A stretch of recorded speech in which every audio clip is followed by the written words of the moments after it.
Hello, and welcome to the Last Alliance University of Alberta Tolkien Society podcast.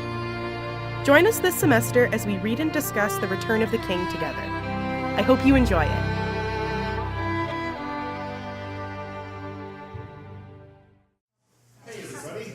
Hey everybody.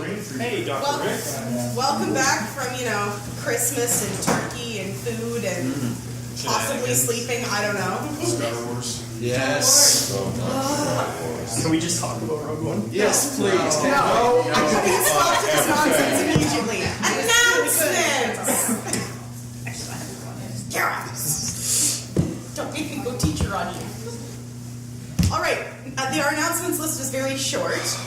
So, I got it wrong for chapters. So, chapters for next week are chapters 2 and 3. I think just chapter 2. Are you doing just chapter 2? Yeah. Oh, okay. Yeah. We're doing one at a time for the first couple of weeks. And then Okay. So, They're just chapter 2. They're beefy chapters. A reminder about secondary book study. We are doing Book of Lost Tales Part 2, and it is on a different day and a different time.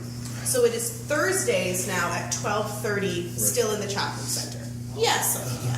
Probably this is a Rick question, but what is the reading for secondary book study? Yeah, so it's actually the first half of the Tale of Januvia. I'm going to send that out today. Okay. Yeah, Thank you. Okay.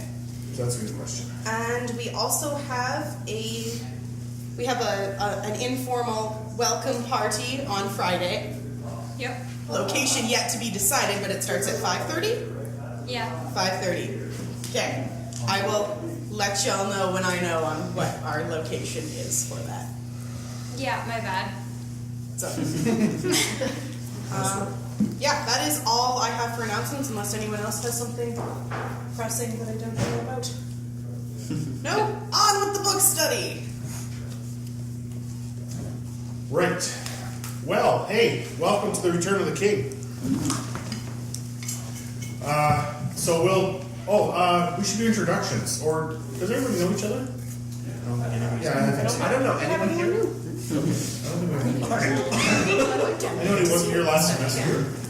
Chris? Oh. Does everyone know Chris? Daniel's here. Oh, and Daniel. Okay, we have to introductions. Alright. Okay, so maybe say your name and something you did over the Christmas vacation, and something. No, that's all. That's good. Or we run out of time. So my name's Rick. I did go see Rogue One, and I also did a Star Wars marathon, minus the prequels, which don't count.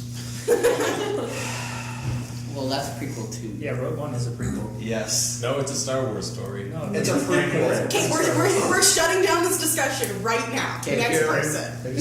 We'll go to my left. I'm Nick. In addition to actually getting work done on my novel over the break, I too saw Rogue One 4 times in the theater. Yeah, it was a wonderful, wonderful experience. Best since Return of the Jedi. Yep, I said it. Yes, very, definitely. Better than Return of the Jedi. Jedi's the worst of the originals. No. Okay, Taryn. My name's Taryn. Sunday's Rogues for Christmas dinner. Nice. Good choice. My name's Kira. I got a hematoma on my leg, so that was fun. Yeah. My name's Chesney. I saw Rogue One once because theaters are expensive. Moderation. My name's Dan, and I saw Rogue One a few times, and I hate how they spoiled the sequel.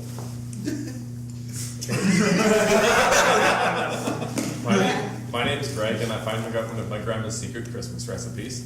Wow. Secret Christmas recipe. My name is Sarah, and probably the most exciting thing that I did was get a nosebleed while driving on the highway. Oh, that's exciting. Stop. I did not die, so it's great. Evidently, we're all thankful for that. I am Tristan. I did stuff, I know. I relaxed. We're gonna go with that because I can't think of anything specific. Good. I'm Sophia. I finally watched A New Hope. So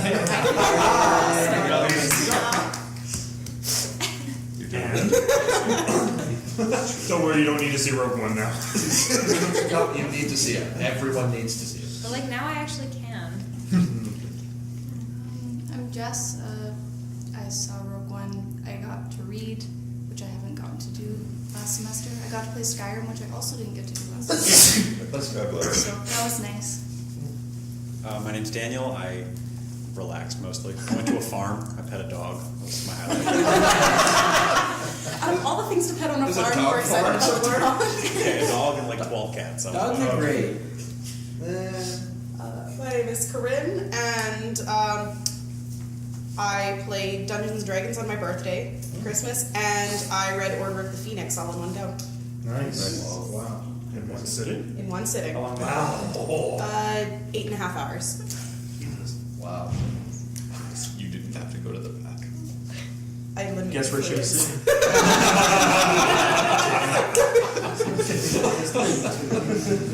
Efficiency. I'm Jordan. I had a 19-hour bus ride back from Vancouver. I also went to the theater and saw Moana. And Rogue One. I'm Andrew, and right after my last exam, I left the mountain to go skiing the same day, and then on Christmas Day, I ended up went to see the theaters and saw 2 movies, Sing and Rogue One, and then next day I saw Moana. I didn't see any movies for like 6 months prior because I was so busy with stuff. And yeah. I'm Chris. I went to spend Christmas with my extended family for the first time since I was 8. I could go another 13 years without doing it again. Yeah. Sad, but okay. I'm Kara, and everyone's already said everything I did. I saw Moana and Rogue One, and I read NFW. Oh, I saw Hidden Figures, which was really, really good. I One wanna of the see nap that. guys. Yeah. Really good. Yeah. Welcome, Ario. We're just introducing ourselves and saying something we did over the holiday. Cool. So it's your turn. Hi, I'm Ariel, and I spent an entire day sleeping over the holiday, and it was pretty great. Good. Okay, great. So we are reading The Return of the King. Good book. And has anyone done The Return of the King with this group before? Oh, awesome. Okay, so we're going to go around the circle. Something you like about Chapter 1, Minas Tirith. Karina's going to start us off, and we're going to go the opposite direction we went. So that's going to be counterclockwise. Is it Ariel or Jordan going next? Ariel. Thank you. I just shot you guys. It doesn't matter if you So my favorite part was, Pippin, he gets accepted into the service of Denethor, and his first real question about how Minas Tirith works is not about, the war or, the issues of his new position, but at what time meal times are. That is the biggest focus. I admire his priorities on that. I also liked Pippin's entire interactions, but particularly with Bregil, because I think he's a good character, and I think that the way that they interact is very interesting. There's a child and a hobbit, and they're both sort of kind of sizing each other up, and it's interesting. I very much enjoyed Gandalf and Denethor's frigid conversation, and how the end of it is them having a staring contest, Denethor blinking first and then lying to him. I haven't read it. Ever? No, just not in a long time.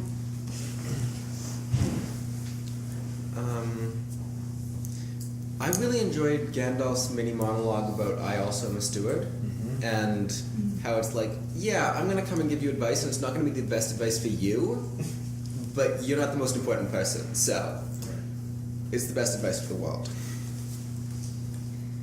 I have a particular fondness for the whole idea of the beacons that go from Gondor to Rohan, but also I really liked how Denethor was portrayed, because I think Denethor is a character that actually diverges a lot in the movies. You don't get to see the fact that he's actually really powerful and has, and that remnant of Numenor in him is really strong, and that's never brought out in the movies, and I'd forgotten about it because it had been so long. I just like it whenever Gandalf monologues. I didn't read it, but I assume I like it. Your favorite skin subject. I enjoyed actually learning a bit more about Minas Tirith itself, but then it brought up that it just must be a pain in the ass to get food all the way from the bottom to the top because the gates are on either sides, and it's ridiculous. I also didn't read the chapter. Do you think they have like just buckets for carrots that they just? Yeah, like from the edge of the Police system. They just have a police system just for food. I assume that's I liked how Denethor described looking like Aragorn and like Gandalf and having kind of this kingliness and this wizard-like aspect, which again, as Sarah pointed out, it's not something that was brought out in the movies, and I hadn't actually remembered it as a feature before, probably because I didn't read much on Return of the King last time we studied this, so I was interested to see how much that was highlighted.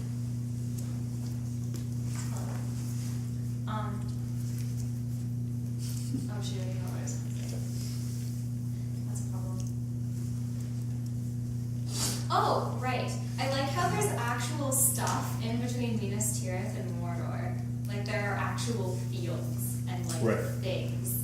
Which if anyone has not seen the movies, this comment isn't gonna make any sense to you. But I like that, and I also just really like Aragorn, like in general.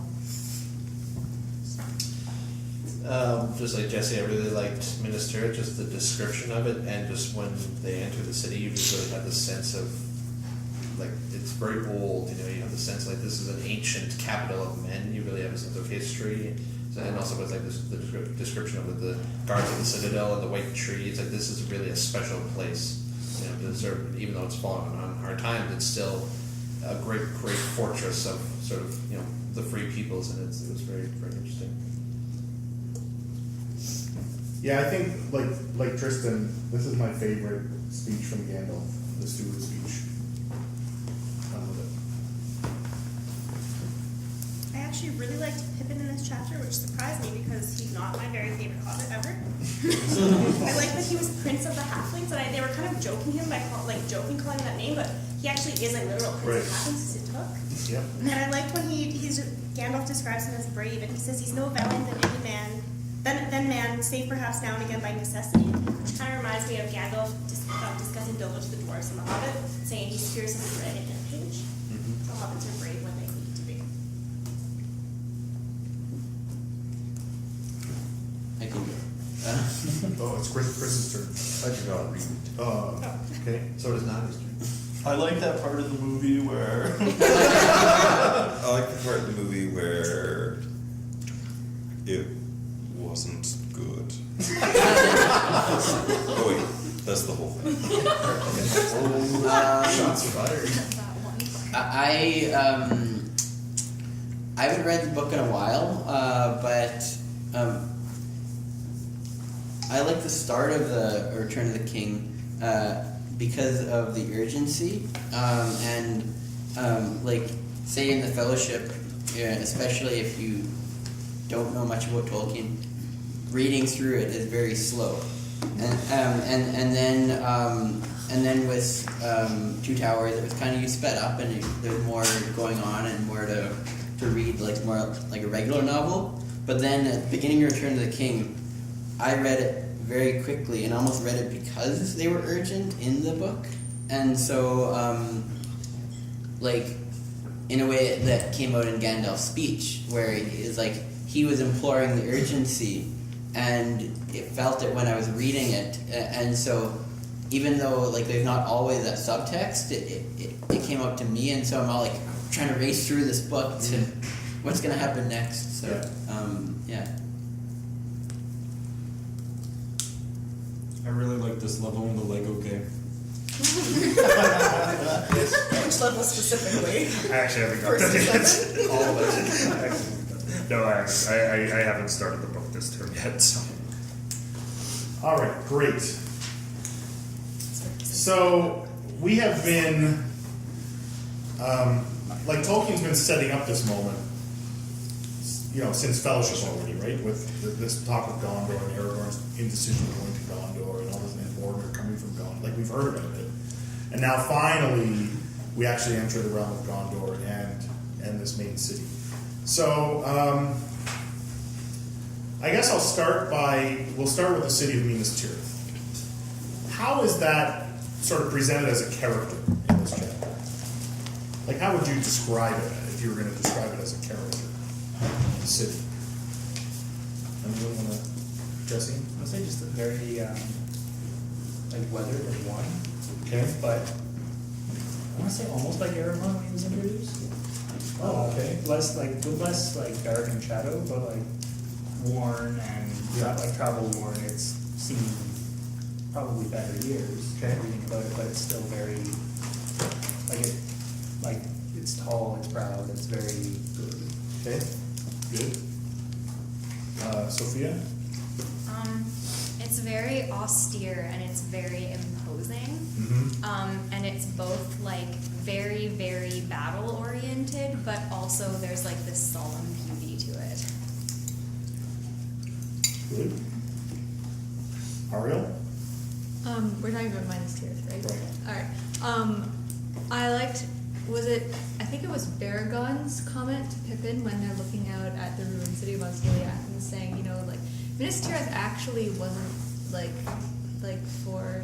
Osgiliath was like the main city of Gondor. Yeah. And Minas Tirith was just sort of like a fortress for it. So it makes sense to have like the really inconvenient walls and stuff like that, right? Because like there would only be so many people living in it.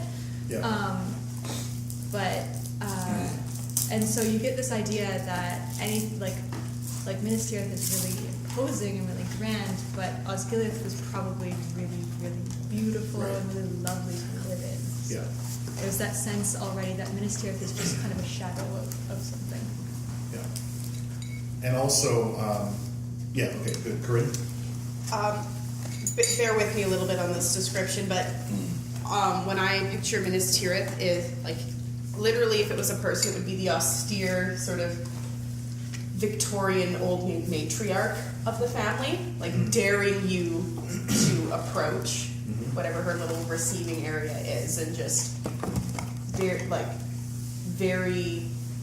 grim, but still very. And if she was a person, very well dressed and immaculate posture and all of that. But just there's something about this that makes you frightened to approach, but you can't help but look.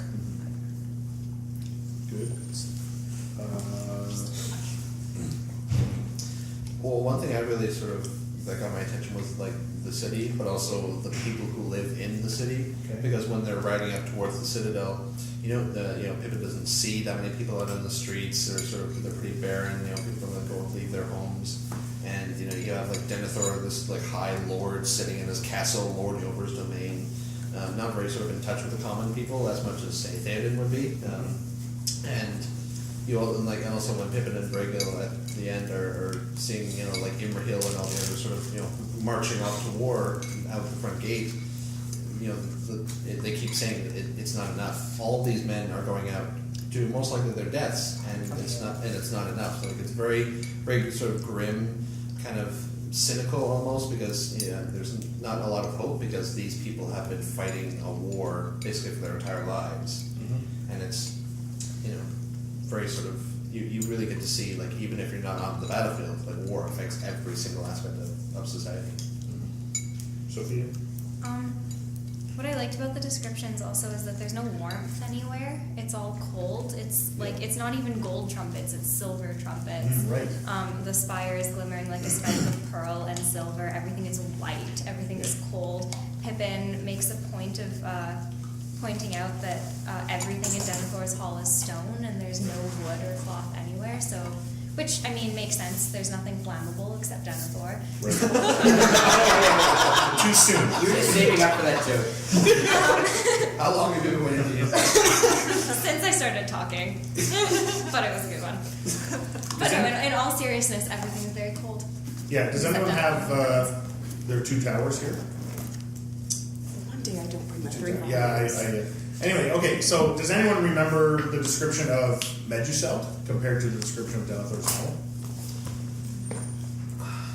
Well, I mean, the big difference would be the silver gold contrast. Yeah. Like everything. Yeah. there's cloth hangings everywhere. Right. There's Yeah, that's true. tapestry. There's Right. it's wood Yeah. all on the inside, polished wood. Yeah, and I think that's deliberate, right? Meduseld is very warm, right? It's welcoming to the degree that Theoden can welcome anyone in the state that he's in, right? But you have these tapestries, right? There's that great image of Eor the Young riding it, right? Whereas as Sophia said, in the Hall of Denethor, of course, it's the opposite. There's nothing hanging. It's just stone with these statues of these old kings, right? Which Pippin picks up as reminding him of the Argonath, which is right to be reminded of that. But again, what were people's feelings when they were sailing past or rowing past the Argonath? What kind of emotions were? Does anyone remember? Tristan? Everyone was kind of scared except Aragorn. Right, except Aragorn. Yeah, everyone felt even like forbidding, like don't enter, right?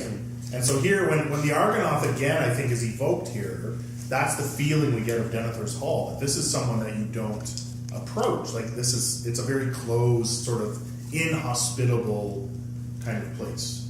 Nick and then Sophia and.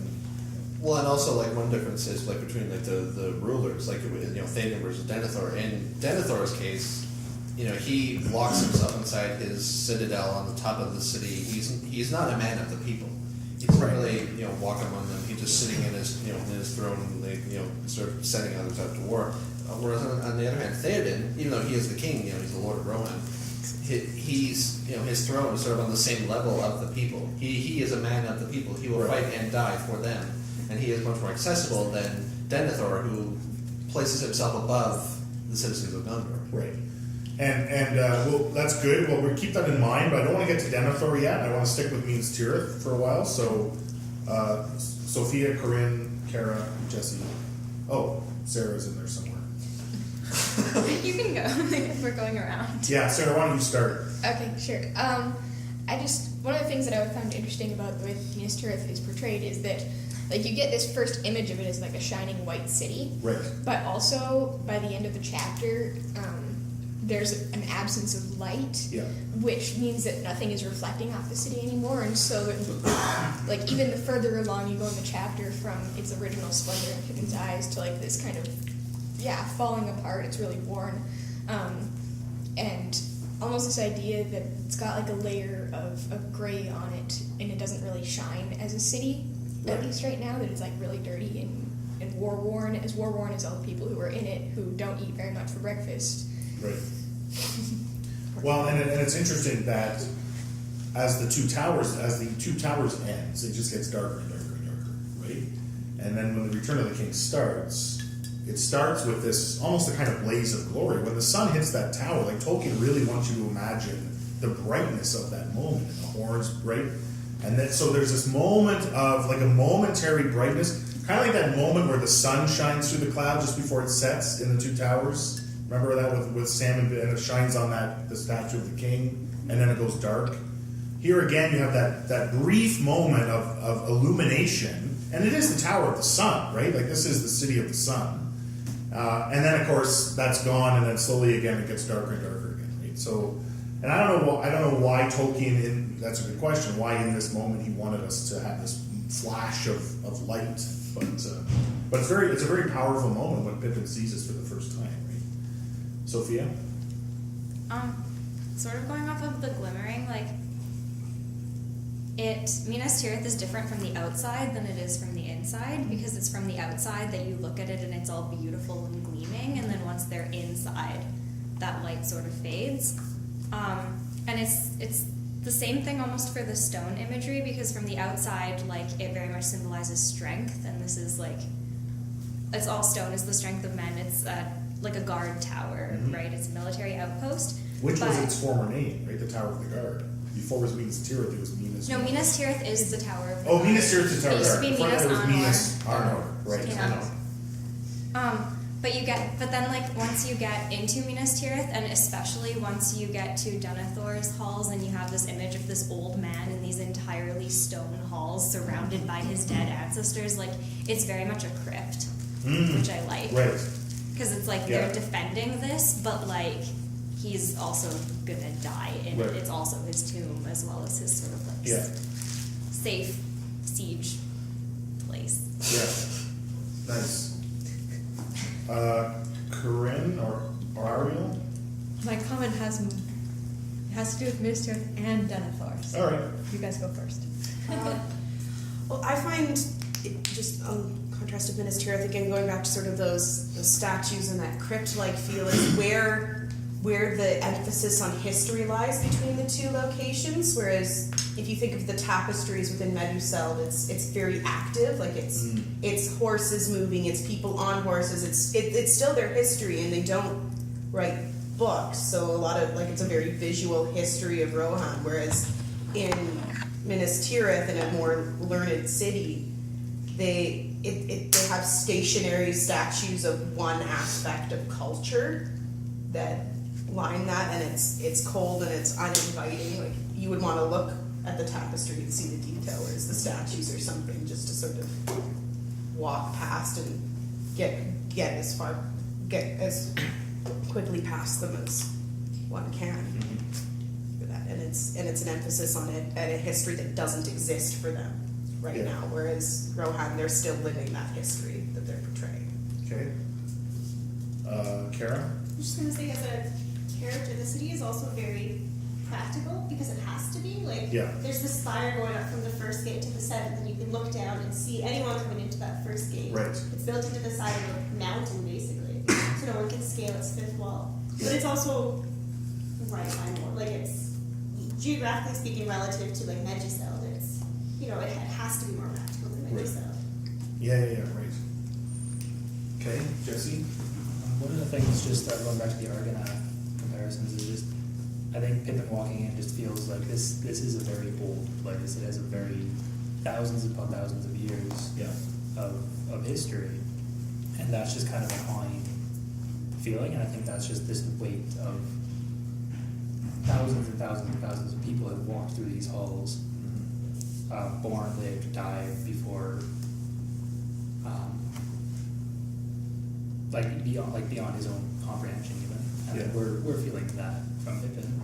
Right. Just the scale of years that Minas Tirith has on it. Yeah. Good. And it's still standing. Right. Yeah.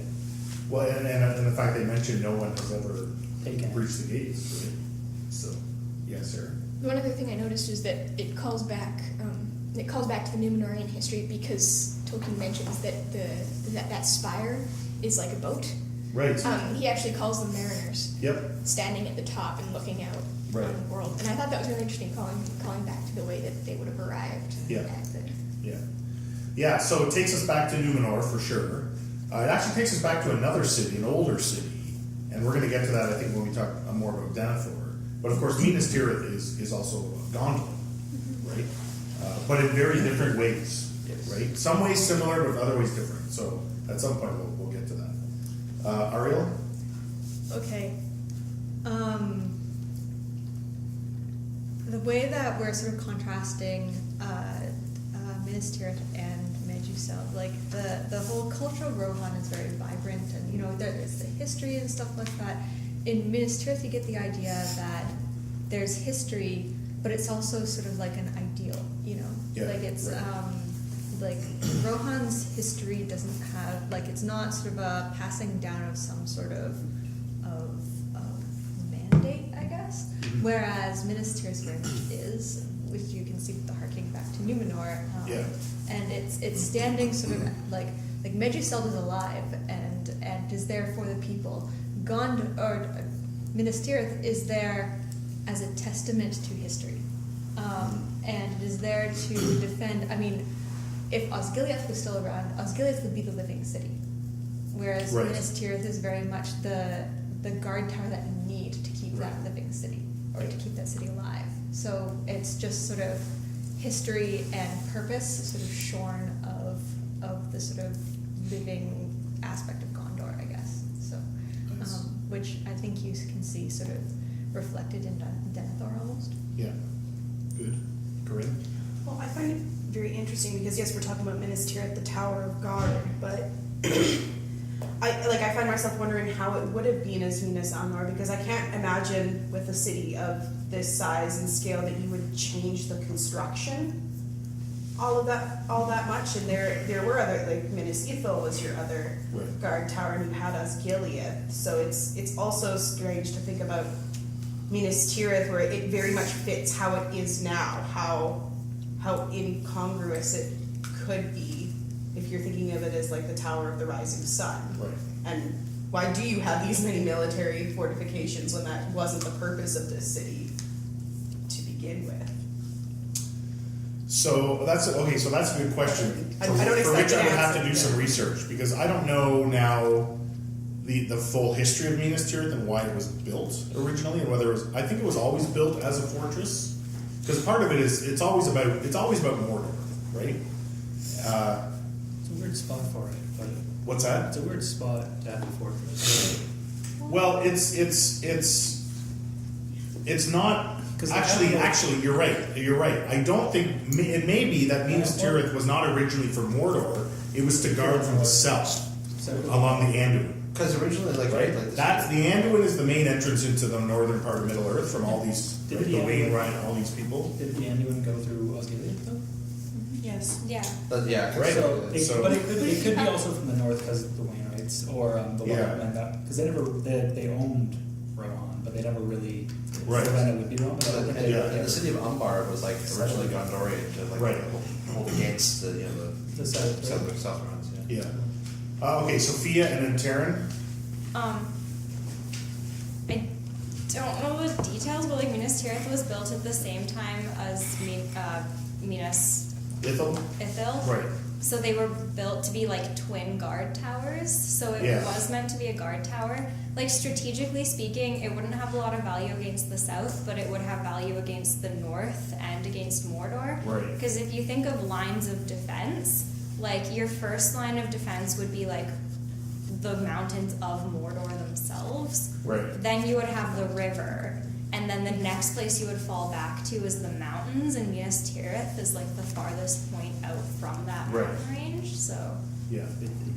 But it's weird though because Osgiliath was their capital, right? yeah, that was a weird place to have a capital city. Evacuate either direction Yes. in the event of attack. But Minas Tirith would not be of any help in defending the main exit and entrance from Mordor, which is on the north corner, right? I think Minas Tirith. Taryn and then Sophia. The other thing though is that they probably couldn't have that many men posted, like at Mordor itself. They probably Right. couldn't keep a fully stocked barracks. So Minas Tirith would be like the fully stocked barracks, and then they can easily get supplies to Osgiliath, and Osgiliath can easily get supplies to everywhere else. Right. Yeah, Taryn. Well, also, like, just in terms of defense, so Osgiliath is like the main city, but it's not necessarily the most defensible because it is on the river. So then it's almost like Minas Tirith serves more as like the defensive backing for Osgiliath itself. So again, like some people have pointed, you can retreat from there, hole up in the mountain, and then you can come back out when it's safe. Right, okay. Sophia? It feels very much like Helm's Deep, where like their main dwelling in Rohan is Edoras, and like here it would be Osgiliath, but like if you needed to at a pinch, you could evacuate the population of Osgiliath and like the Pelennor into Minas Tirith and defend that. Yeah. So Good. Jesse? I was gonna say, it seems like Minas Tirith exists to be defensible because the story needed it to exist to be defensible. Well, yeah, but I suppose. Everything that happens in any book ever. But like it's this massive military outpost on the other side of everything else from the big enemy because everything else was going to fall, which I guess is good forethought on their part.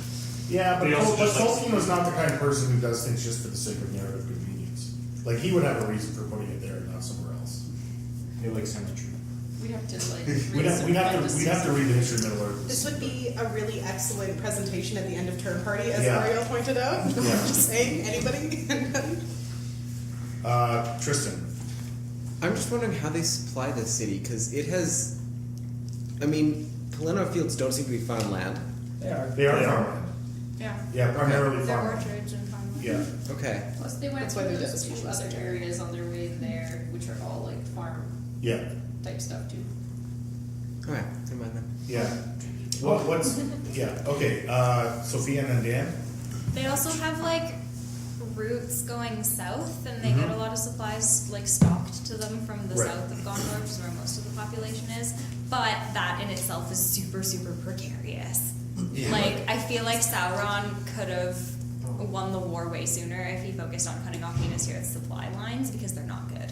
Especially given how like the Corsairs of Umbar were like relative to Gondor. Well, but that was the plan. That was Sauron's plan, but it was foiled by Aragorn. Too soon, Rick. Too Yeah. soon. So, well, we all know. but I think that Maybe way south. well, Gandalf says I think it's in this chapter, right? Like Sauron is not. I mean, the enemy is notorious for not thinking straight, right? And so Sauron, for Sauron, this is a grudge, right? This is why you're right. If he were smart, if he didn't have this grudge, he didn't have revenge in mind, there are a lot wiser courses of action he would take to win this. But he just wants to destroy Minas Tirith. That's right. That's So he's not thinking. He's also panicking, isn't he? Because he thinks. Right, and he's panicking. Right. Yeah. The other thing, bye, Jess. Oh, you're coming back. Okay.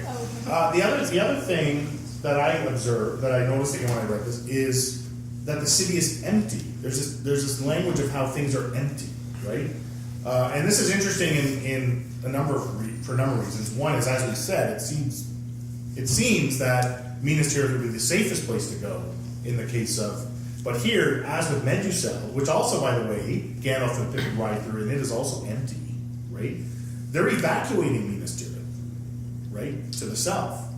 So they seem to be aware, at least, and this may be when we start talking about Denethor and what he knows, that his command to have people evacuate the city is perhaps his own sense of he knows that this is the time where maybe Minas Tirith isn't going to. Well, we're going to get to what Denethor thinks. So let's hold off on that if there's comments about it. Okay, Jesse, and then Tristan and Sophia. Jordan, you have your hand up? No, Dan. Kara, Dan. Dan had something from way back. Oh, Dan, okay. I just want to say I looked at the wiki, and Minas Arnor was built as a summer residence for the kings. Ah. Okay. Just Okay, so really actually the qualified. strategy makes sense, so then you Right. can't have the commoners come up and bother the king if you've got your you got it going. This also explains the presence of a white tree at the top. Right. But like, that's way too fortified for a summer. Well, it's For the they're, king, they're for more the like king. But like the You King's don't want Citadel. to look at Hampton Court and how it's actually fortified. True, but They've got an like entire the maze to amount go to of get there. people that city like can take, and the fact that they specifically state that they could host like armies of tens of thousands It was- in Minas Tirith. it was built originally, and then it was rebuilt by a different king. So after it started to become more popular as the capital, I imagine they probably. It's like it's built in And England. Osgiliath was taken 4 or 5 centuries before these events, right? Mhm. So and then since then it was always just a constant conflict. Well, actually, wait. Yes, because it was Denethor the First, where Sauron returned to. Okay, let me get this right. So the original. Okay, now we're talking about Denethor. But the original. Okay, I won't say that. So the first steward named Denethor, I don't know his exact dates, but it was in his time that Sauron, after Gandalf first kicked Sauron out of Dol Guldur, which is not the Hobbit time, it was way before that, and Sauron went into exile in the east. It was during the reign of the first Denethor that Sauron came back to Dol Guldur, and the Nazgul were in Cirith Ungol, right? So that's the first, right? And then of course Denethor II, right? It's when Denethor II is reigning that Sauron comes back to Mordor, and Mount Doom comes back into flame, and Barad-dûr is open, and so both Denethors actually are in key moments where Sauron, you know what I mean? So it would make so from Denethor the First to Denethor the Second, however long that was, you had this kind of conflict, where Osgiliath was always up for grabs. So that would make sense that over the course of that period, Minas Honor would be rebuilt and fortified, perhaps. Anyway, that's a long history. And then there's the original Denethor, which we'll get. Okay, Tristan, I think. Do you have your hand up? It's hard to tell. Yeah. What happened to the people of Gondor? Because Ithilien was Gondor's garden, and there had been a bunch of people living there, and now it's empty. Osgiliath is empty. Minas Ithil is empty. What happened to all the people? They went south. They're in all of those places with the names that we can't pronounce. Like in Flippin and Dolamron. Yeah, They went that. south to the It swarthy just seems people like that they could- Gondor is supposed to be the biggest kingdoms of men. It's also swarthy vast people. regions of it are just empty and desolate. Right. Well, this is one of the themes of Tolkien and a theme of the situation of Middle Earth. Right. Is back to this idea of decline. Right. And so actually the population of Middle Earth is declining across the board. Right. And I mean we see this with Ariado, right, which is where the North Kingdom used to be, which is now basically a wasteland. Right. Like there's nothing between Rohan and the Shire except right. So there's clearly a overall population decline in Middle Earth, which is symbolic or of the general decline that we see in the whole sort of North of Rings. Which is one of the reasons also why Minas Tirith is kind of empty. It's not just that people are evacuating, but I get the sense that it's also empty because nobody lives there anymore. There's just fewer, right? Yeah, Sophia. Oh, Kara, wait, you had something, I think, right? Oh, I was just going to really quickly say that they did mention when they were coming to the city that it could be held as long as there were men in the city who held swords. Right. So it didn't really matter that there were thousands of men. There just had to be men in the city to hold it. Yeah. And like they're currently like less than half of what the city could hold. But it really sounded like you only needed like a couple good squads of men, and the city could be held based on how the city was built. Right. Okay, is it really already the end? Oh my goodness, well, I'll be talking about this Minas Tirith. Okay, we have to move on because I want to talk about Pippin. I know, sorry, Kara. I know. Yeah. I find that when I compare Pippin from this chapter to Pippin from the Pippin from the film is hardly recognizable to me. I'll just start there. And I'll let people. Pippin, what do you think of? Okay, well, we'll just wait as people kind of exit here. No, that's all right. Shovel sticks.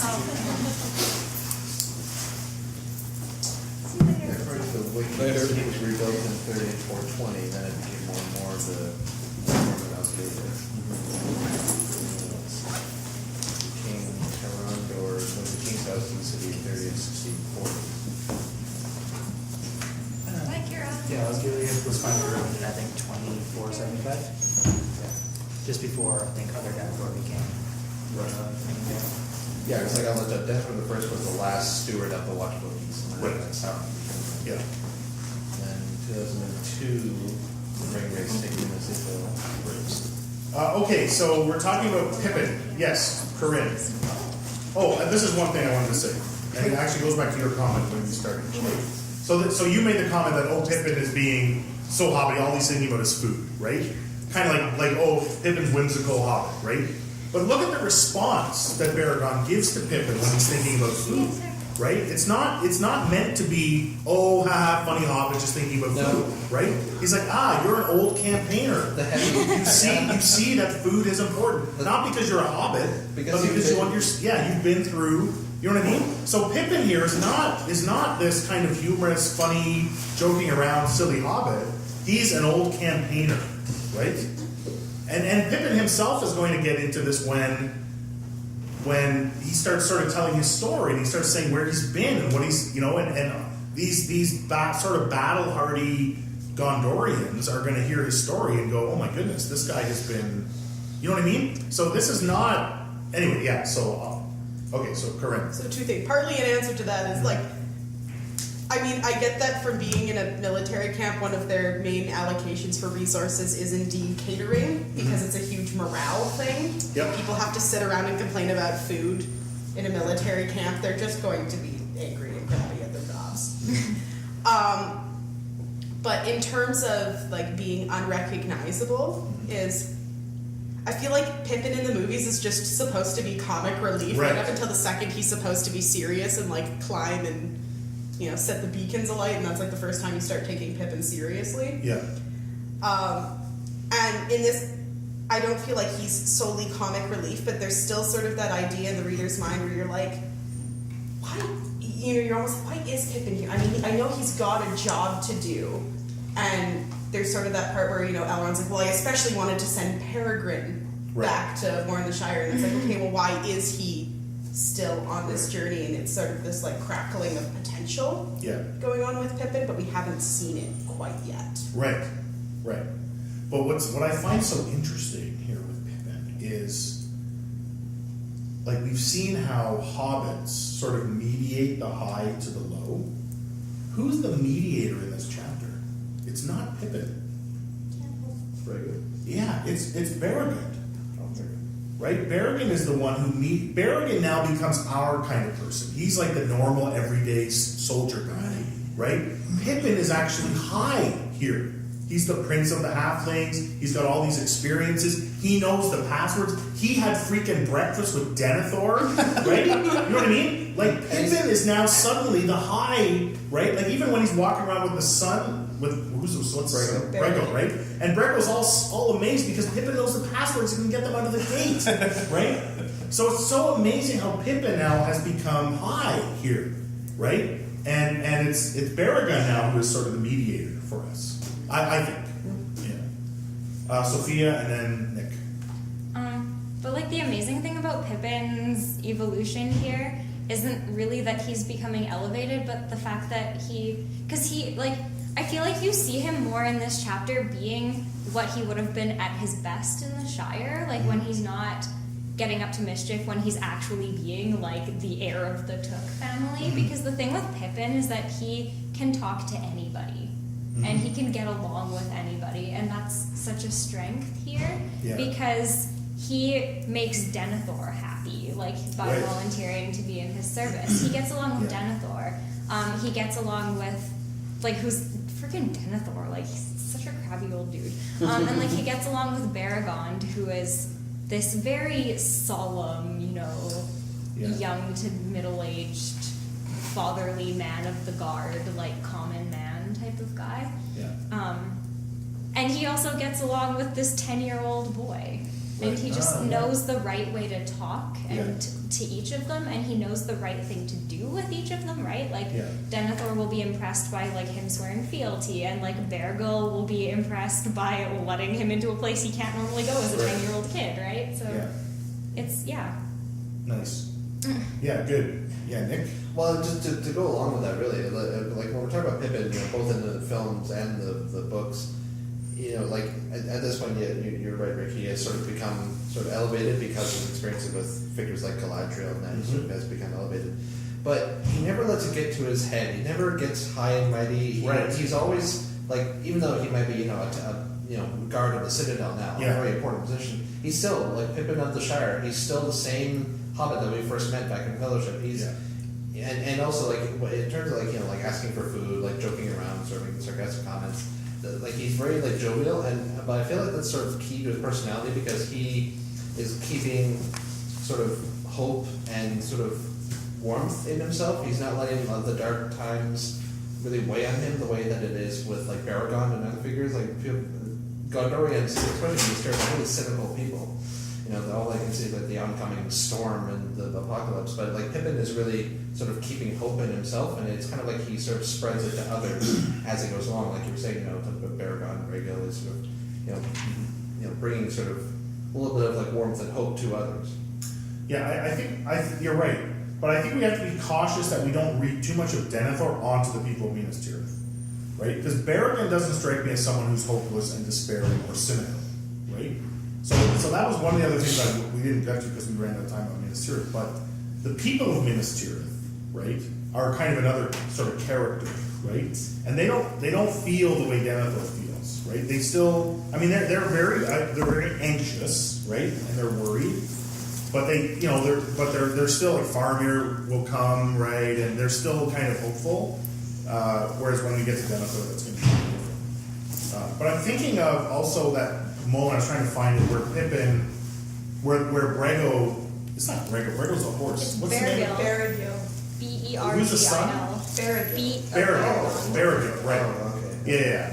Where Baragil sort of like says kind of he gives Pippin some sauce, right? And it's like, I think I can stand you on your head, right? And then the way Pippin responds. And it's really interesting because at the end of his little monologue of how he's going to do the opposite, he's described as putting on this face that was actually grim, I think that's the only time in the Lord of the Rings where a hobbit is described as grim, whether it's false or not. You know what I mean? But the fact that Pippin is able to project that feeling, right, to the point where this little 10-year-old is actually intimidated by a hobbit who is actually shorter than him, right? You know, I think we're seeing a side of Pippin that we haven't seen, right? Even the fact that this whole chapter is virtually from the perspective of Pippin is already a really big move, you know, in terms of why is Pippin here, right? Pippin, in this sense, he is the mediator, right? He introduces us to Minas Tirith and to Denethor, right? And I think, you know, if this is my favorite Gandalf line in here, I actually think the way Denethor is introduced is my favorite introduction of a new character as well. And it's Pippin that does that introduction for us. So I mean, he's really central here, which is kind of cool. I don't know who's first, so we'll just go this way this time. So Corinne and Sophia and then I think just sort of on the subject that you're talking, Sophia, Pippin sort of being able to talk to anyone. I'm wondering, and sort of his effect within the city, I'm wondering if that's also partially because he's basically Hobbit aristocracy.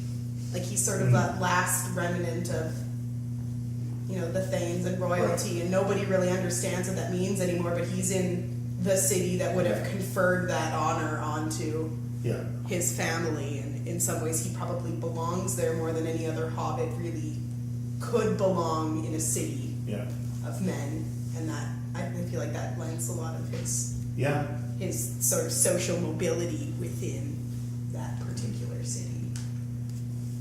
Yeah, Sophia?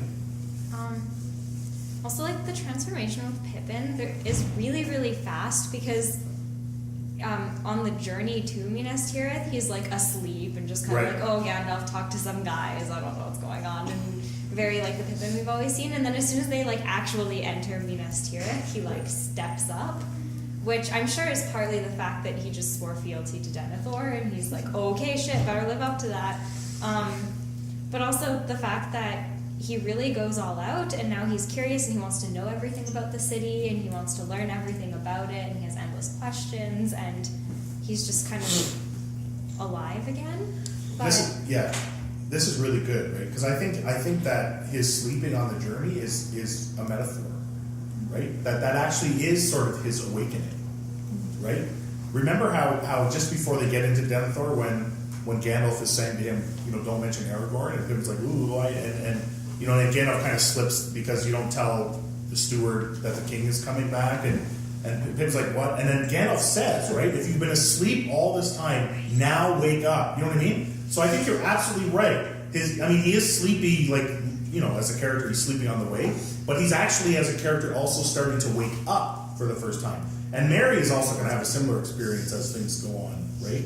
So I think this is great, and I think you're right. I want to get to the fealty thing, because I'm curious what you think of the motivation of why Pippin would suddenly decide to do that. But I just want to leave it open for comments on his awakening. But I think you're right. I think this is an awakening for Pippin, right? And in a sense, he becomes fully awake. And now that starts the whole sort of what's going to happen to him in the future is all about him being awake and aware, right? So actually, I really like that's, you know, the sleepiness to awake. Yeah. Okay, so let's read the fealty oath, because that's a good one. Which I have to find back. I have it, and then I lost it.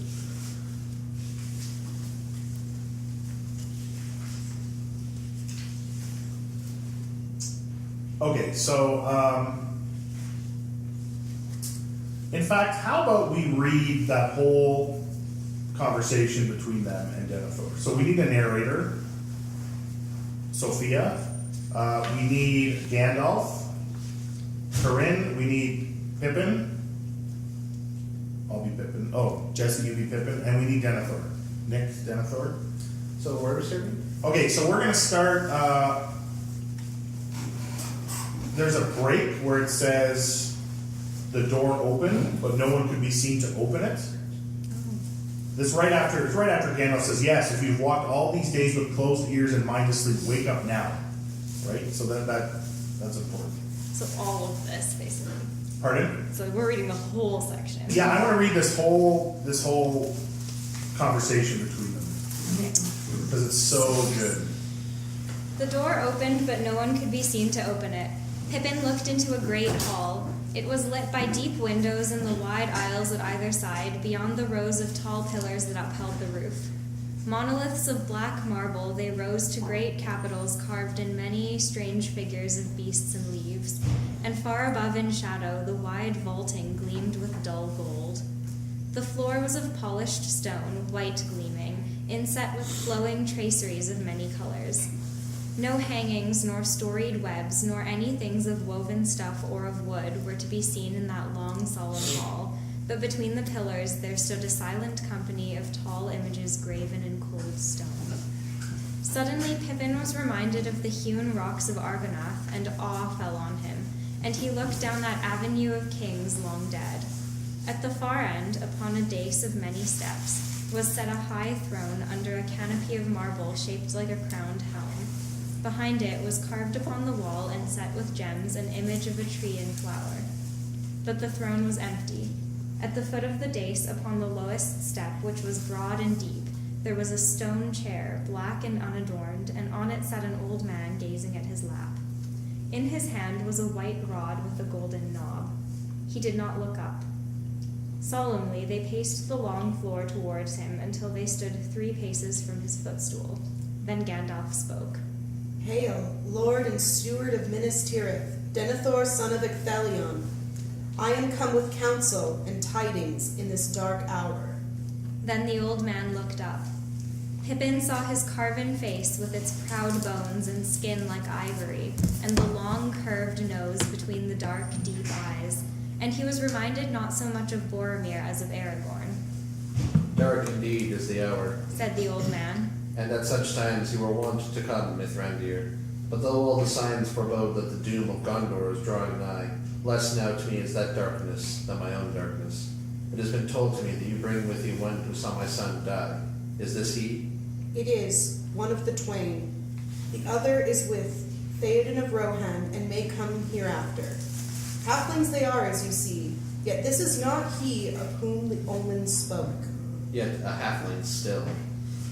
And little love do I bear the name, since those accursed words came to trouble our councils and drew away my son on the wild errand to his death.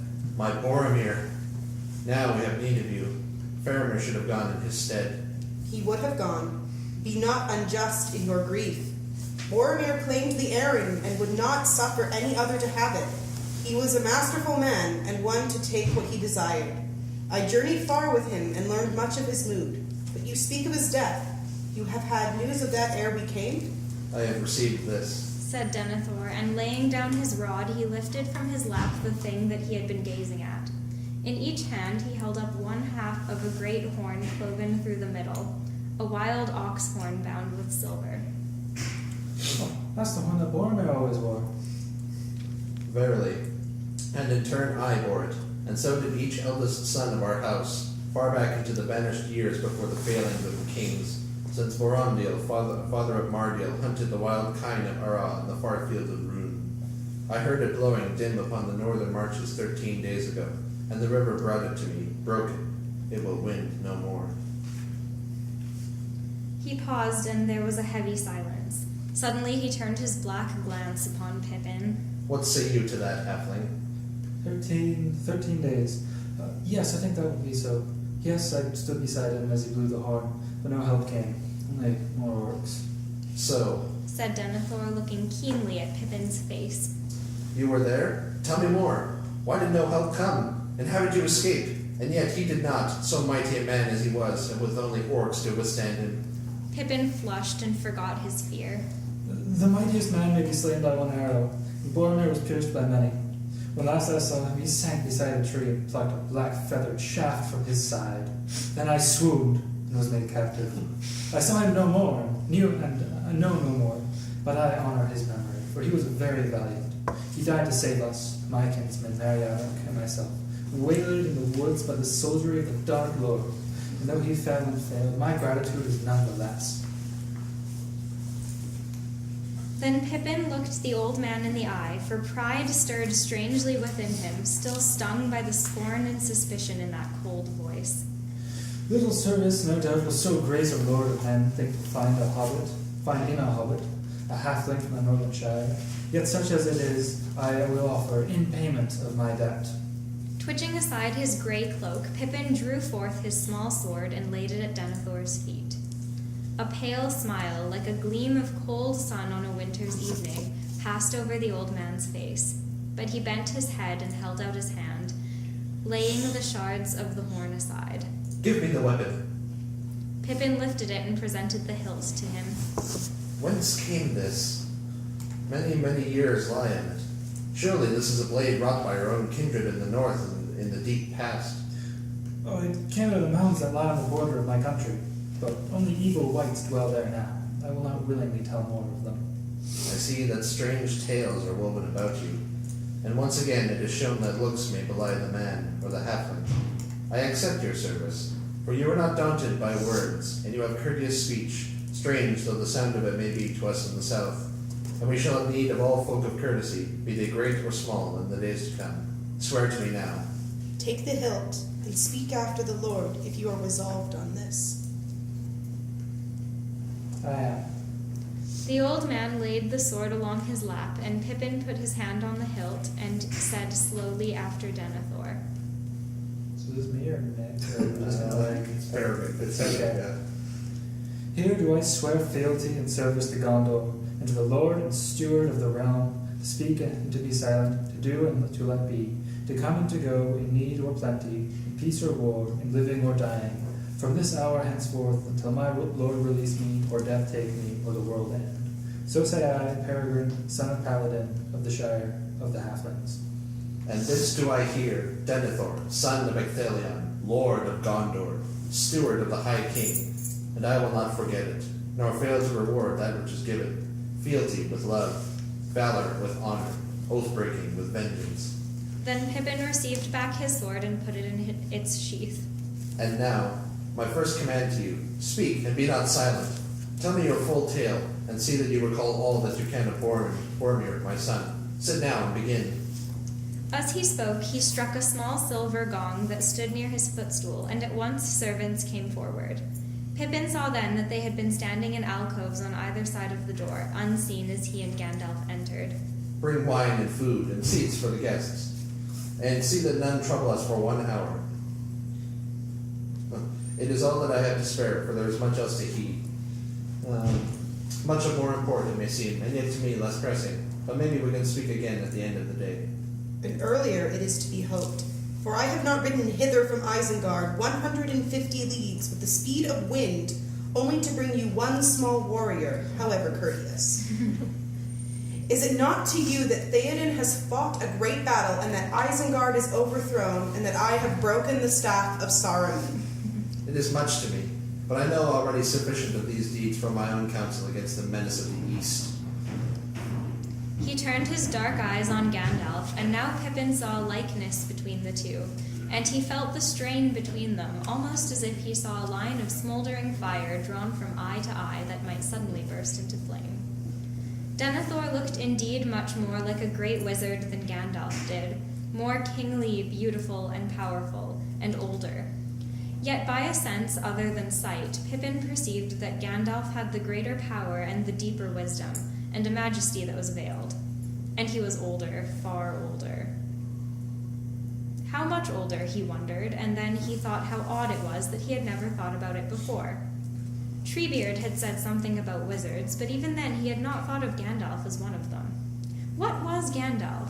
In what far time and place did he come into the world, and when would he leave it? Read the Silmarillion to find out. And then his musings broke off, and he saw that Denethor and Gandalf still looked each other in the eye, as if reading the other's mind. But it was Denethor who first withdrew his gaze. Yea, for though the stones be lost, they say, still the lords of Gondor have keener sight than lesser men, and many messages come to them. But sit now. Dun dun dun. We'll keep going. Oh. Yeah. Then men came bearing a chair and a low stool, and one brought a salver with a silver flagon and cups and white cakes. Pippin sat down, but he could not take his eyes from the old lord. Was it so, or had he only imagined it, that as he spoke of the stones, a sudden gleam of his eye had glanced upon Pippin's face? Now tell me your tale, my liege. Said Denethor, half kindly, half mockingly. For the words of one whom my son so befriended will be welcome indeed. Pippin never forgot that hour in the great hall under the piercing eye of the Lord of Gondor, stabbed ever and anon by his shrewd questions, and all the while conscious of Gandalf at his side, watching and listening, and, so Pippin felt, holding in check a rising wrath and impatience. When the hour was over and Denethor again rang the gong, Pippin felt worn out. It cannot be more than 9 o'clock, he thought. I could now eat 3 breakfasts on end. Lead the Lord Mithrandir to the housing prepared for him, and his companion may lodge with him for the present, if you will. But be it known that I have now sworn him into my service, and he shall be known as Peregrine, son of Paladin, and taught the lesser passions. Send word to the captains that they shall wait on me here, as soon as may after the 3rd hour has rung. And you, my lord Mithrandir, shall come too, as and when you will. None shall hinder your coming to me at any time, save only in my brief hours of sleep. Let your wrath and an old man's folly run off, and then return to my comfort. Folly? Nay, my lord, when you are a dotard, you will die. You can use even your grief as a cloak. Do you think that I do not understand your purpose in questioning for 1 hour one who knows the least while I sit by? If you understand it, then be content. Pride would be folly that disdained help and counsel at need, but you deal out such gifts according to your own designs. Yet the Lord of Gondor is not to be made the tool of other men's purposes, however worthy. And to him there is no purpose higher in the world as it now stands than the good of Gondor, and the rule of Gondor, my lord, is mine and no other man's, unless the king should come again. Unless the king should come again. Well, my lord steward, it is your task to keep some kingdom still against that event, which few now look to see. In that task you shall have all the aid that you are pleased to ask for.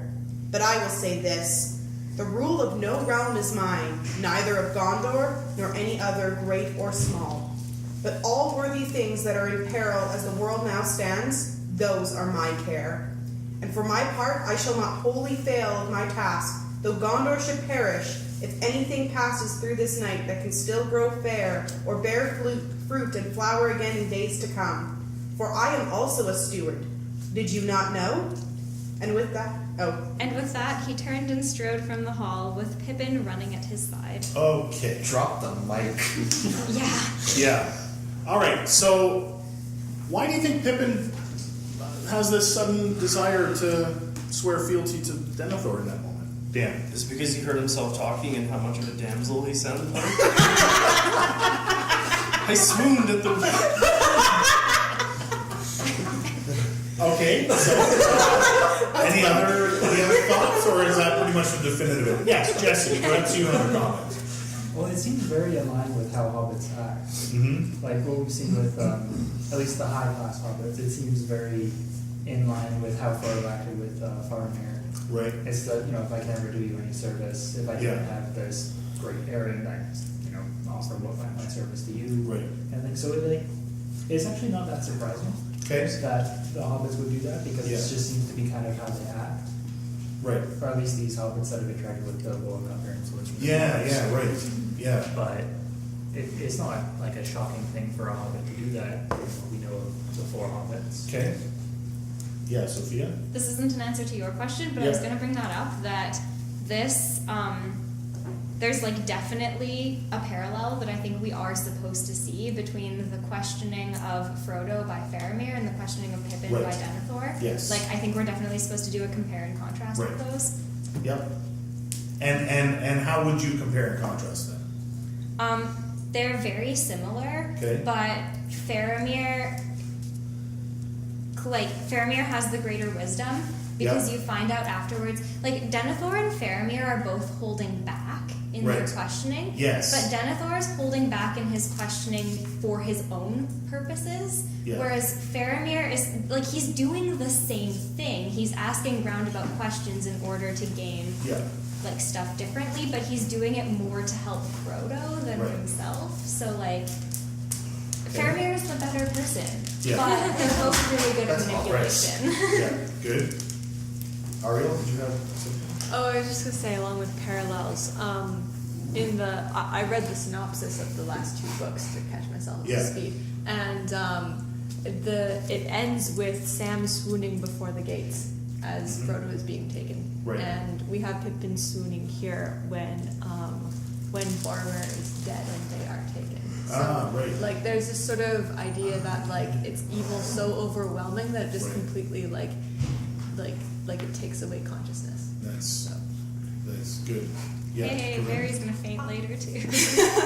I actually Check the wasn't. wording. I mean, I actually marveled that I didn't, but I wasn't seeing a Frodo Faramir parallel, more of a Bilbo Thorin parallel in this sort of thing when they're questioning, well, you know, or Bilbo, I think in Balin, where it's talking about, well, it's all very well that you say he's a burglar, but is he any good? And it's sort of this moment where Bilbo's like, well, I'm probably not, but I can't look bad in front of these people. And he accepts this challenge of being the burglar in this quest, and he has no idea what he's doing. And I think it's sort of Pippin recognizing that this is one of those moments where action is required, and it's the only action a hobbit can take in this part as well. Okay. I offer my service. Okay. In this. Well. Sophia?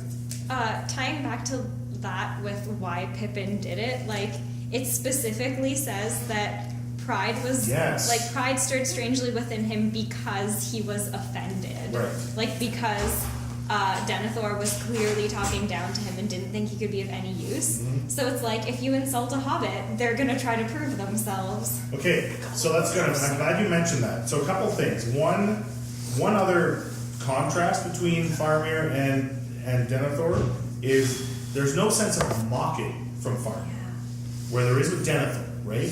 And so we're going to get to Denethor next, and so that's a characteristic of Denethor, right? Also, of course, this whole conversation between Pippin and Denethor is really a conflict between Denethor and Gandalf, right?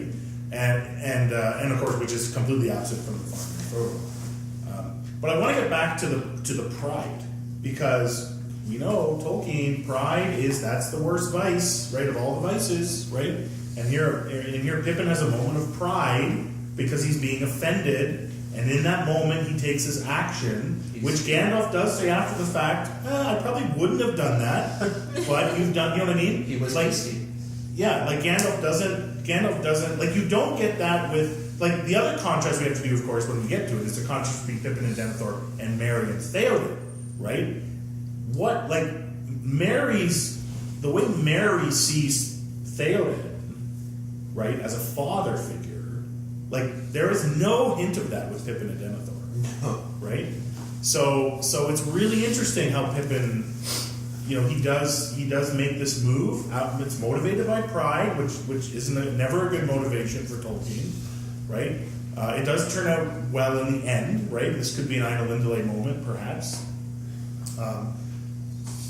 Denethor is like the cold, emotionless uncle that you have to spend the summer working for. Yeah, it also, and Gandalf is aware of this too, right? It also puts him in a precarious position because now he doesn't have the same kind of control over Pippin, right? Because Denethor can call Pippin at any time and command him, even without Gandalf, right? For example, for information or, you know what I mean? So it puts Pippin in actually a really awkward position suddenly, which you don't get with, well, now I'm jumping ahead here, but yeah, Sophia.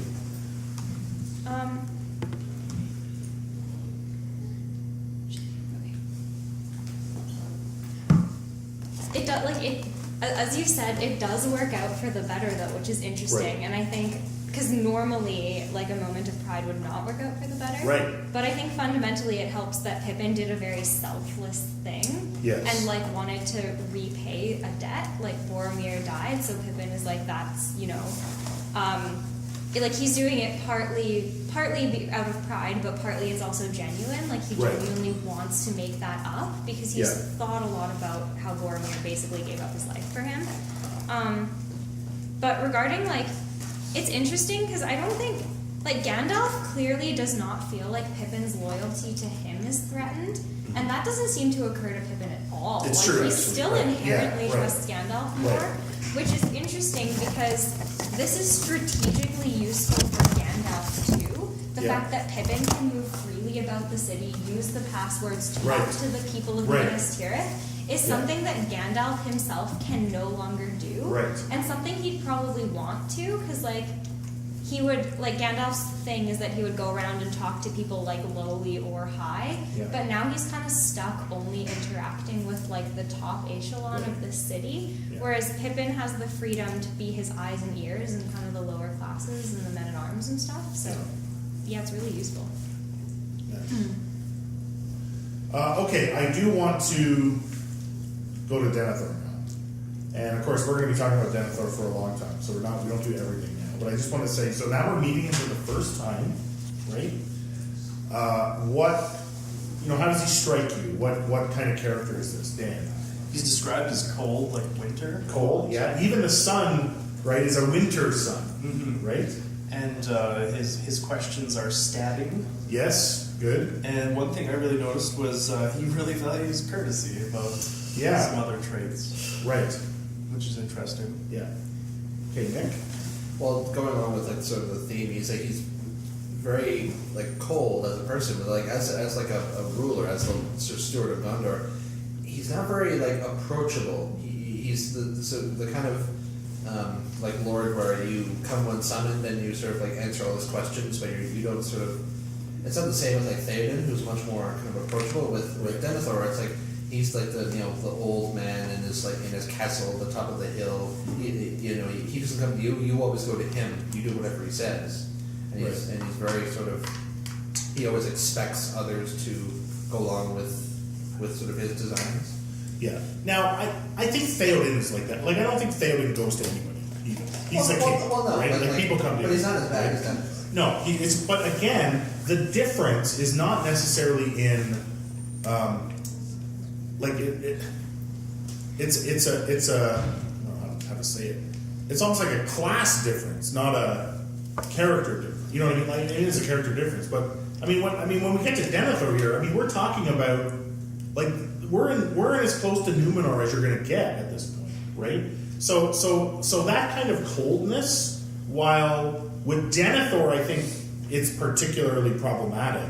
I don't think it's necessarily uncharacteristic of Gondor, is what I'm saying. Like, I don't think anyone is thinking, oh, Denethor, like what a jerk.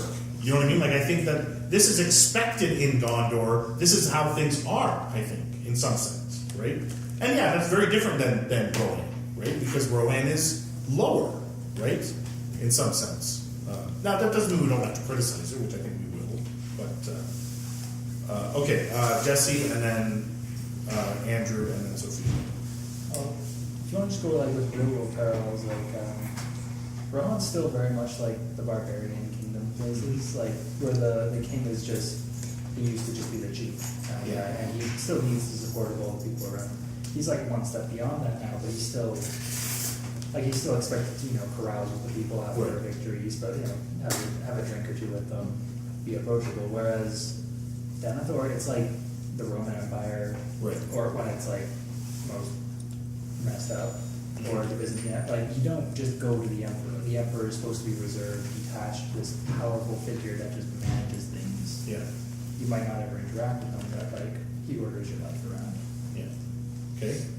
Andrew? He also, the stabbing questions kind of points to like he treats diplomacy like a game. Yeah. And doesn't like to say exactly how much he knows. Mm-hmm. So he may know less than he implies, but he's almost trying to get it out of them. Mm-hmm. And so he may know everything, who knows, but well, obviously he doesn't know everything, but yeah, so it's a very much closed, and that's very different than, I'd say, when Theoden was under Wormtongue, it was different, but in some ways he was almost more like Theoden under Wormtongue. And so it was more like under the Dark Cloud, but he's already done it to himself, or Mordor has done it to him. Yeah. So, okay. Yeah. Yeah. Sophia? I think rather than comparing Denethor to like Theoden in terms of what he should be, it's more useful to compare him to Faramir, because Faramir still has that, like, he's very, very high. Yeah. He's like class-wise, he's very far like above, like the hobbits and his men. But Tolkien would consider Faramir's position there like okay, because Faramir, like fundamentally is incredibly wise and Right. always does the right thing. It's almost like a benevolent dictatorship type thing, Yeah. where it works out as long as Right. your like supreme overlord is perfect in every way, right? But Denethor's not, so there are Right. problems. But I wanted to point out really quick that there are some really cool details. Like they mentioned Denethor's black glance at Yes. Pippin, and I Right. thought that was really interesting. And possibly his eyesight has been corrupted by the Palantir, which is like Right. Sauron. And the Yeah. second thing was, I love the description of like Pippin saw his carven face with its proud bones and skin like ivory. Yeah. And dark, because deep eyes. There's Yeah. dark again, right? yeah, dark again, and also like the stone imagery. It's Yeah. like he's already 3/4 of the way to becoming one of those statues himself. Yeah. And it's so good. That's really good and interesting too. Like look at how often dark shows up. I mean, dark's going to show up all the time, right? But like Gandalf says, "I come bring tidings in this dark hour." He has dark, deep eyes. Dark indeed is the hour. Less now to me is that darkness than my own dark. I mean, this is all dark, right? And and his dark glance, right? So this is all setting up, right? This is all descriptive of Denethor as sort of, he has become dark, right? And that's where the sort of problem lies in his reign, right? Is that it's become a kind of dark reign, right? Robert. I also thought it was interesting that Pippin compares him to Saruman a little bit. Like he talks about Isengard at one point. Yeah. He compares him to wizards like Right. Saruman. They talk about how he can see really far, like how almost like he casts his mind at the enemy, kind of like Saruman did. So I thought that was interesting that Pippin's seeing all these things and conveying them to us. As he Right. notices them. So that's good. So darkness is something that now becomes associated with Denethor. Seeing also becomes associated with Denethor, right? This becomes really important as we get to the seeing stone, right? What later on, right? So the other thing that gets tied to Denethor is knowing. Denethor knows stuff, right? We only get a hint of it here. It's going to come out strong, right? But he knows already that Boromir has died, right?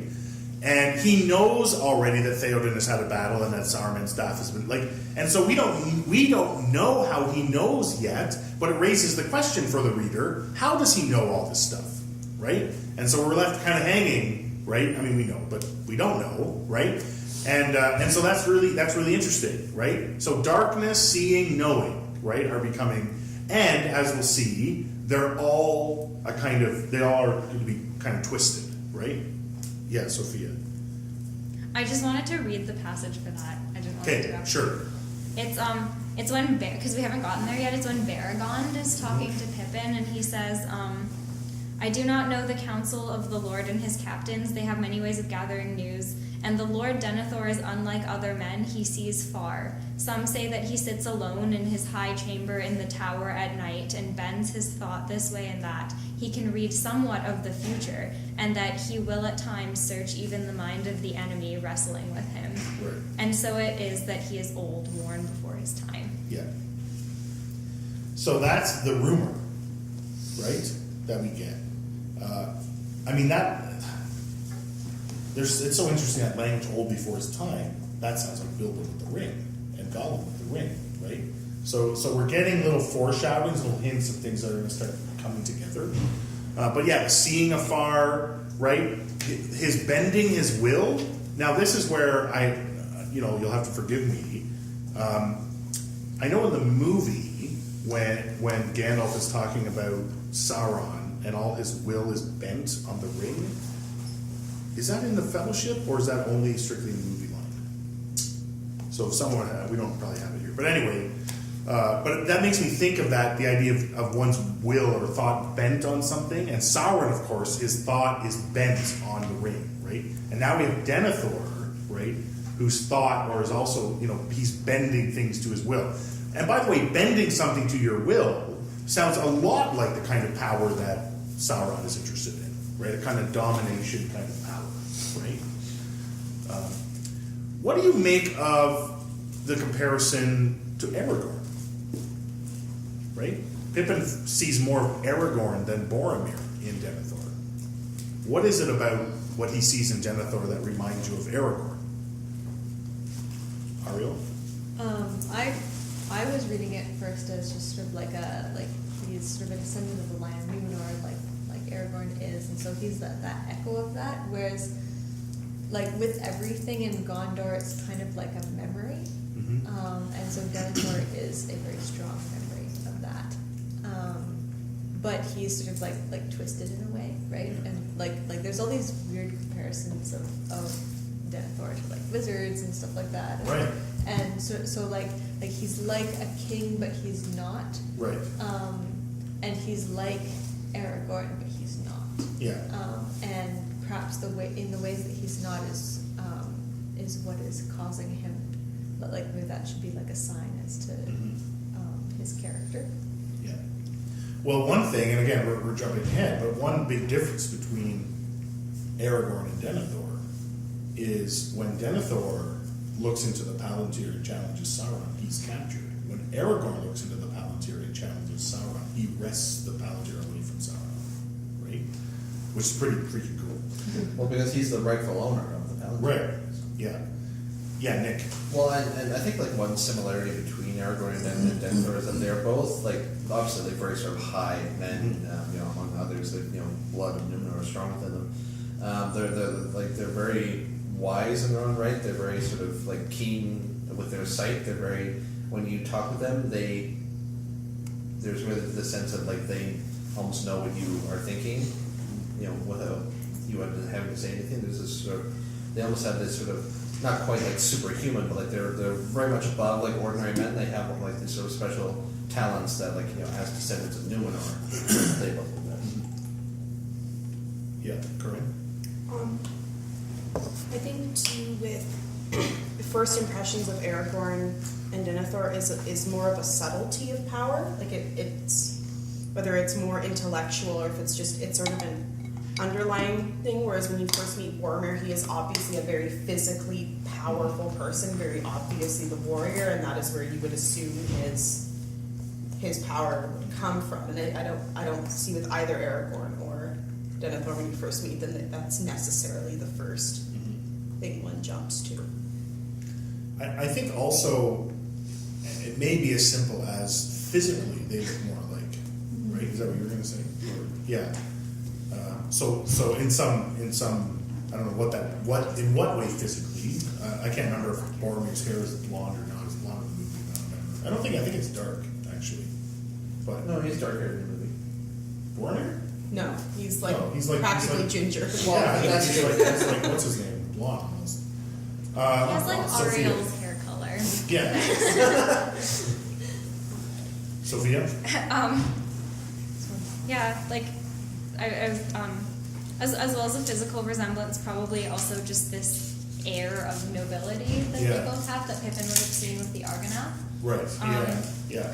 But also there was this was like, I don't remember when you pointed this out, Ariel, but like with Fellowship, you were talking about Fisher King narratives, and how like Gondor is one. But I wanted to bring that up again because we see like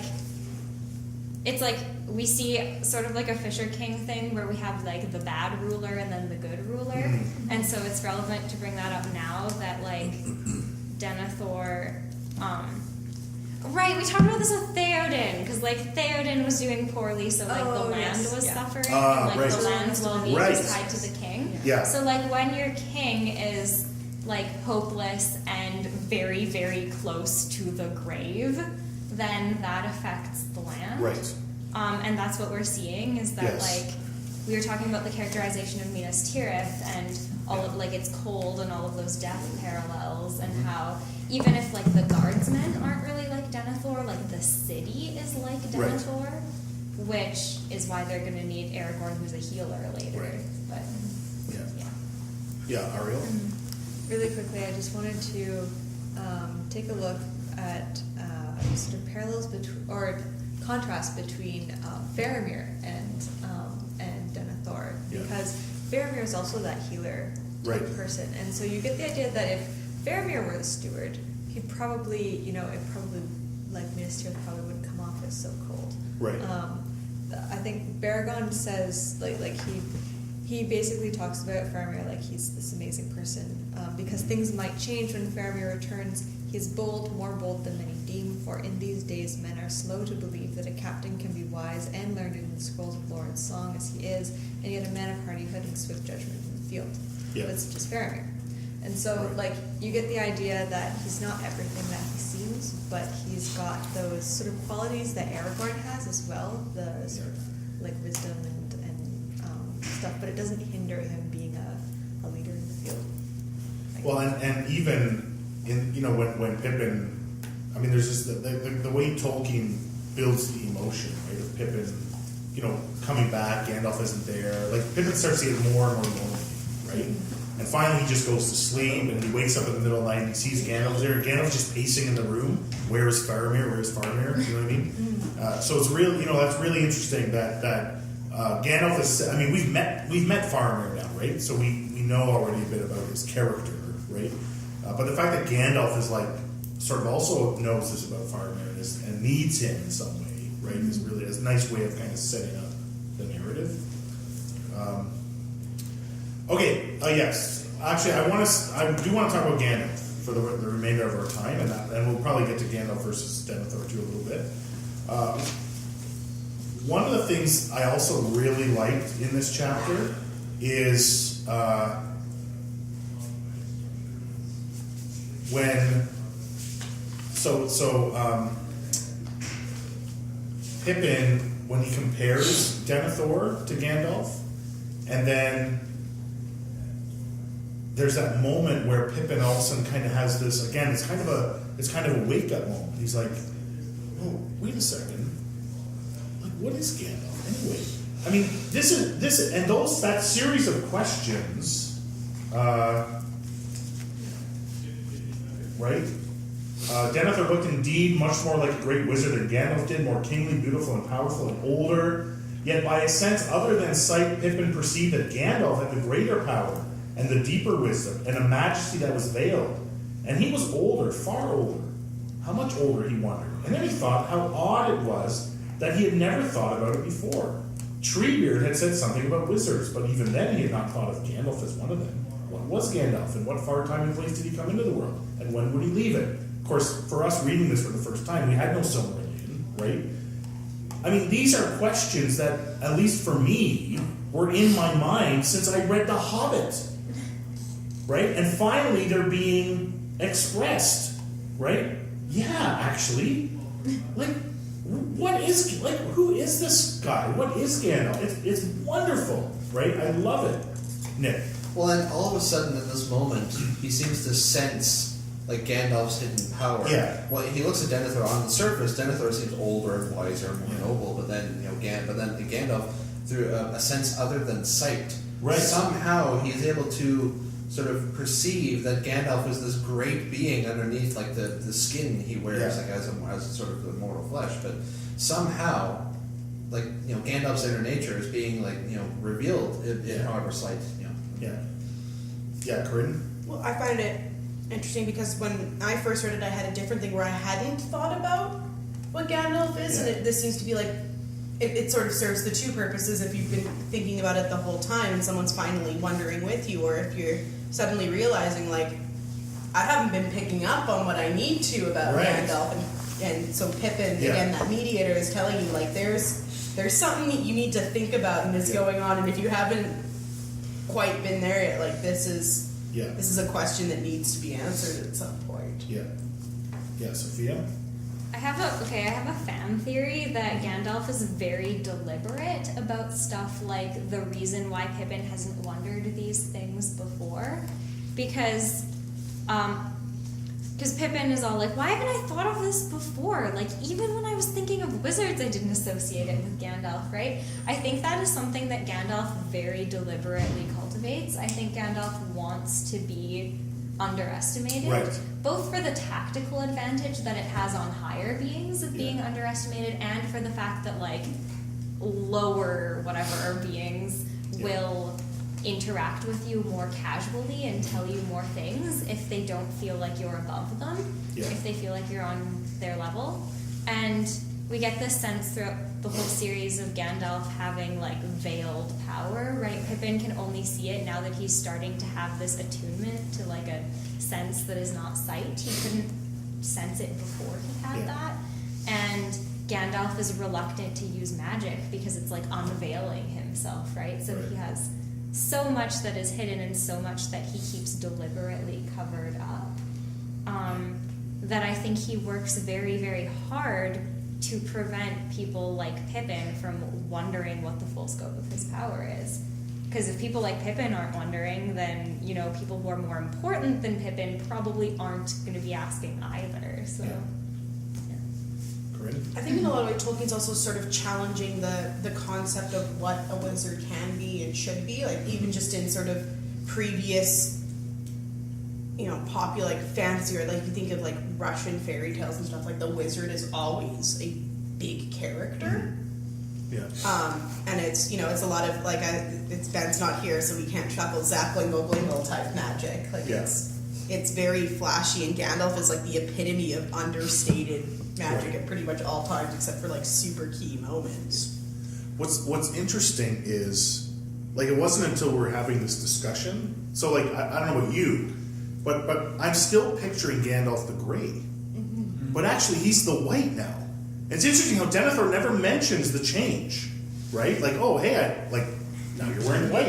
You started using bleach. So, but it's interesting how even, like, it's hard for me to make that mental transition in my mind whenever I hear Gandalf that he's not in gray, right? Yeah, Ariel. Does it ever say that though? Because like, again, I read the synopsis and it says that Gandalf, Legolas and Gimli and Aragorn meet Gandalf again.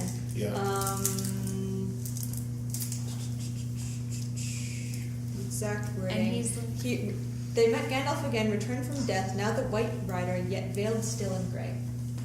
And so, like, is that veiling still happening? Right. You know? Yeah. He threw it off when he. Okay, so then the next question would be what happens in Meduseld, because there he reveals himself too. Yeah, I think that. So I wonder if maybe he cloaks again after that. What's that? It mentions that he cloaks again after that. Does he? Yeah, because he reveals himself to Saruman. He's not. And, yeah. And Saruman like totally hasn't clued in, and it's like, I'm the White now. Well, that he mentions in the Two Towers that he's not ready for the enemy to know. So maybe this. So he might actually still be in gray here. Yeah. Yes. Interesting. Plus, if he doesn't want the enemy to know, then he wouldn't want Denethor to know. Because if Denethor knows, the enemy's gonna know. Right. But But Gandalf doesn't know. But does Gandalf know that Denethor? Gandalf doesn't know.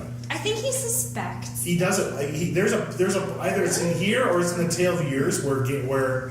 But it's somewhere it mentions after the fact. I think it's later, after Denethor has died, where Gandalf finally puts it together. Oh. So I don't think, but he knows that I think he knows something is not right. Like something is not right here. Denethor is obviously not a friend. Right, but I think Denethor has always been this way to Gandalf. Okay. Right, like Stormcrow. Yeah, like when they meet, like whenever they meet, I feel like this conflict is constant. Right, like this battle of wills.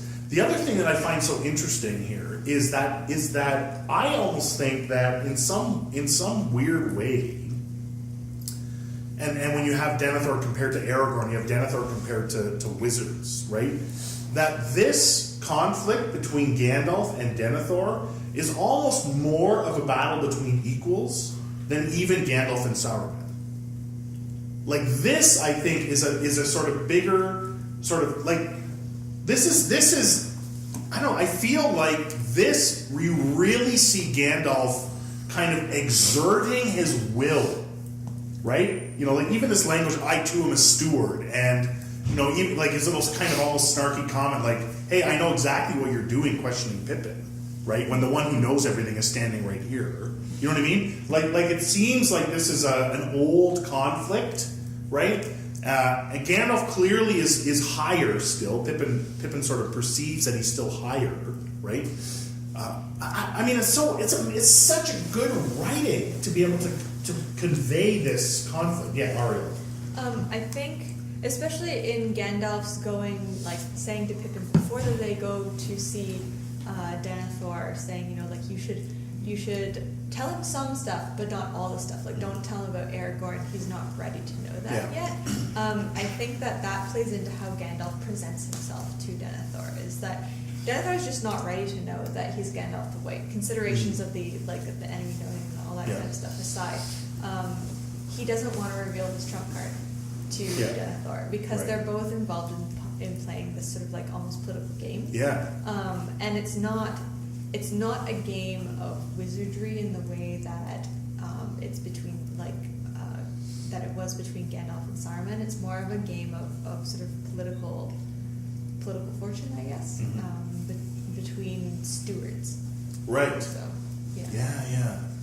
yeah, Jesse. I'm gonna say actually part of it is Denethor's not an enemy. Mm-hmm. He's still on the side of good, right? So he can't just use his full power on it. Because he can't justify that. If he does that, then he's no better than Saruman. He's no better than Sauron. Right. So he can't just overawe him. He can't just go, your rod is broken and snap his little stick. Right.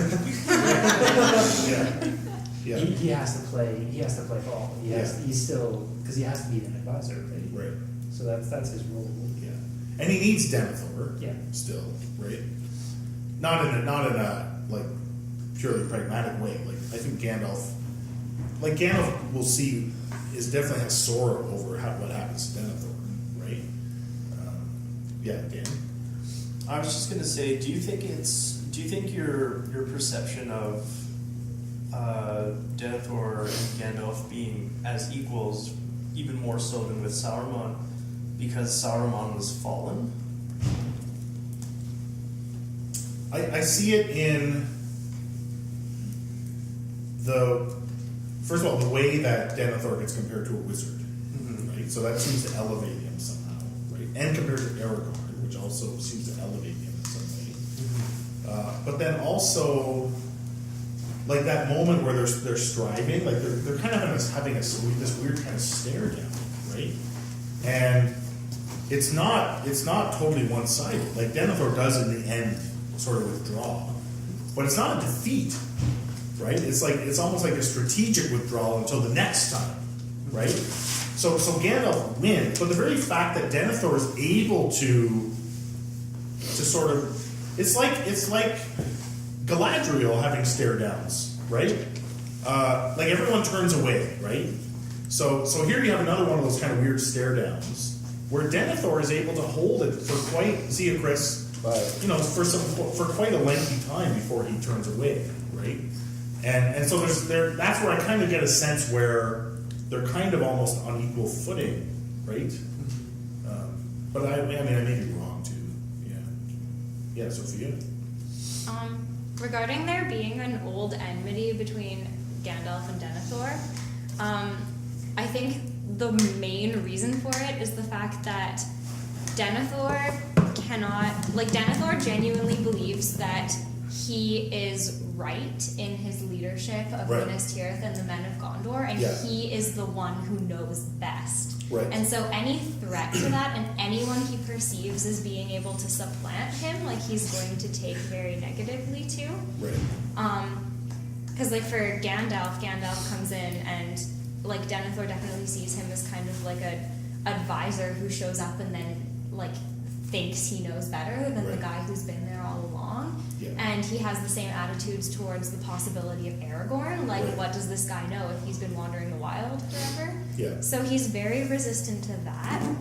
Whereas for Gandalf, Gandalf can basically push people towards a sense if they're already receptive towards him. But if they're stubborn and they believe that they don't need any advice beyond their own counsel, especially Gandalf has no patience for that shit, at all. Right.